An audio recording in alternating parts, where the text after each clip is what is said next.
আমরা সবাই জানি জেব্রার গায়ে সাদা কালো ডোরাকাটা দাগ থাকে, কিন্তু জেব্রার গায়ে এরকম দাগ কেন থাকে? এটা কি নর্মাল, এমনি অন্যান্য প্রাণীর মতো শুধুই একটা দাগ? আসল কারণ জানলে অবাক হয়ে যাবে।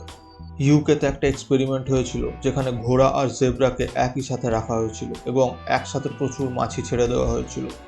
মাছিগুলো ঘোড়া এবং জেব্রা উভয়ের দিকেই উড়ে তো গেছিল, কিন্তু এই এক্সপেরিমেন্টে দেখা যায় মাছিরা ঘোড়ার গায়ে বসছে কিন্তু জেব্রার গায়ে বসছে না। হয় জেব্রার গায়ের কাছে গিয়ে উড়ে চলে যাচ্ছে বা জেব্রার গায়ে পড়ে সেই মাছিগুলো মাটিতে পড়ে যাচ্ছে অদ্ভুতভাবে। পরে যখন এই এক্সপেরিমেন্টকে আরও ডিটেলসে দেখা যায় তখন দেখা যায় যে জেব্রার গায়ে যে দাগ আছে, মাছিদের দৃষ্টিশক্তি সেই দাগকে ঠিকঠাকভাবে প্রসেস করতে পারে না, যার ফলে মাছিগুলো কনফিউজ হয়ে হয়তো উড়ে চলে যায় বা সেখানেই পড়ে যায়।